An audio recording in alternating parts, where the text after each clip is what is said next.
How's it going, class? So today I'm going to do speech number 2. It's going to be my persuasive speech. In my last speech, I talked to you guys about cheating in sports. And my persuasive part today is going to be emphasizing that I think punishments in sports for cheating need to be harsher. So I'm going to jump right into it. My first example is the Chicago Black Sox in 1918. In 1918, they were caught basically throwing the World Series away. And what I mean by that is that the other team, I forgot which team it was, had offered them money to intentionally lose the World Series. And the players agreed to it. Now, when Major League Baseball found out about this, they banned all the players that were involved in this betting scandal for life. Since then, we haven't seen any instance of that occurring again. And I think the reason for that is because the players know if they do something like this, no matter how much money it is, they're going to get banned from life for a game they work their entire life off to play at the highest level possible. So one instance of this whole cheating thing where I don't think the punishment was strong enough was the Houston Astros cheating scandal, which I talked about in my last speech. To sum it up again, basically the Houston Astros had set up a camera in their field focused on the catcher's signs, so they knew in real time what pitch was coming, and they would relay that to the batter batting by banging a trash can in the dugout a certain amount of times. And it makes a big difference when a player knows if the next pitch coming is a 98-mile-an-hour fastball or a 78-mile-an-hour curveball. And these players are pros, so they know how to time their swing when they know what pitch is coming, so it just gives them the biggest advantage possible in the game. And their punishment for that was a $5 million fine for the organization, which, is a lot of money, but at the same time, for a big organization like that, worth millions, maybe billions of dollars, it's not that much. And they also lost 2 draft picks, and their manager and general manager both got suspended for a year. Now, no players got suspended or fined or anything, which I think was a big mistake by Major League Baseball. After this whole thing happened and the truth came out about everything, and players from other teams basically said that if this is the only punishment they get for cheating like that, and it means they can win a World Series, they would do it any day of the week, which I think is just a bad look for baseball. It's a bad look for even the players who are saying this, because it's supposed to be a fair game. It's supposed to be everyone is on the same playing field, and obviously in 2017 when the Astros did this, they weren't.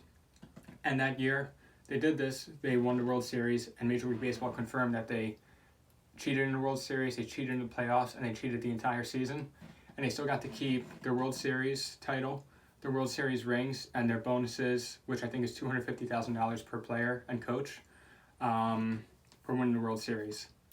So I think had Major League Baseball suspended the players, given much harsher punishments, we wouldn't hear other players saying they would do this if it means they can win a World Series. Players would be terrified to do this if they knew their job and their life was at stake if they do this.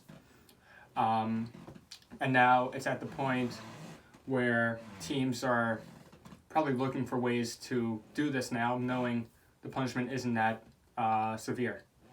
Granted, if it happens again in the future, I don't know how lenient MLB would be with it, because this was the first time this happened. But also, I think it's just a bad look if another team even does this again because they think they can get away with it because there is no harsh punishment. One instance that I'm going to talk about also is the Major League Baseball steroid scandal, which I talked about in my last presentation.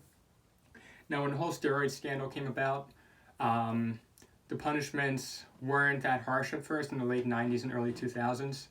I think players were suspended about 10 games for the first offense and 30 games for their second offense. Keep in mind the season is 162 games, so 10 games and 30 games isn't a major suspension.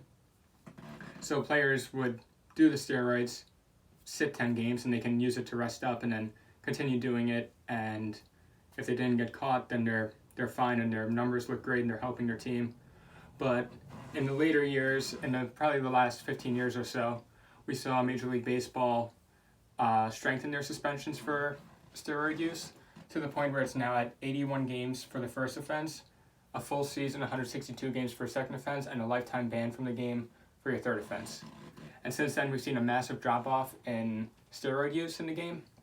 We still see players here and there getting caught, but it's not nearly as much as it used to. I've been a baseball fan for basically my entire life, and I remember when I was very young, watching ESPN, I'd always see a new baseball player suspended for steroid use or accused of using steroids. Now it's very rare when it happens, and it's a big deal.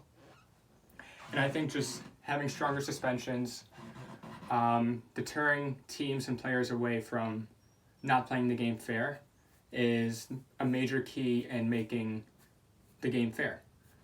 If teams know they can get away with stuff and if they just get a little slap on the wrist, they'll do it any time if it can help their team win a championship, win a game, win a series. Another instance that we saw where a strong suspension really paid off, in the 1970s, I'm not sure if you guys know him, but Pete Rose, he's the all-time hits leader in Major League Baseball. He was caught betting on games that he was managing. And he was probably one of the best baseball players of all time, and he's still considered one of the best hitters of all time. And when he got caught betting on games that he was taking part in, Major League Baseball banned him from life. He's banned from the Hall of Fame, and he's banned from basically any baseball activities now. And since then, there hasn't really been many betting scandals in baseball in general. I'm not sure about other sports, but baseball hasn't really seen it that much. And I think that's because of the harsh punishment, knowing a guy of this magnitude, one of the best players to ever play the game, could get suspended or get banned after his career for doing something like that. Which, in my opinion, betting on the game, I know it's a big deal, but if you're going to ban a coach for life for doing that, then they should have banned the team that cheated to win the World Series for life too. And they didn't do that, and now other teams are saying if they can get away with it, or if that's the only punishment they get for cheating, they'll do it any day of the week. I think it's a very bad look for all the sports if that's the attitude that teams are taking. So basically, I think stronger suspensions, stronger punishments, and just having a stronger commissioner in all the sports is very important, because teams will not be cheating if they know if we get caught, we're getting banned for life, we're getting suspended, we're getting our money taken away. And it's been a major problem in especially baseball, but really all the sports, in teams cheating. And I think they need to put a stop to it. And the only way to do that is by implementing harsh punishments that'll just scare the teams away from cheating. We've seen it work with the steroid scandal. We've seen it work with the betting. And now I think it's time to make it work with the new age cheating, with the stealing signs via technology in real time. Teams and players should not be doing this. It's not fair to the rest of the league that worked their entire life off to make it to the highest stage. And it's just not fair to the fans who pay money and then just to know that they got cheated out of winning World Series because this other team decided to cheat, and now they're getting away with it too. So if there's any questions, feel free to ask. Thank you so much for your time, and have a great semester, guys.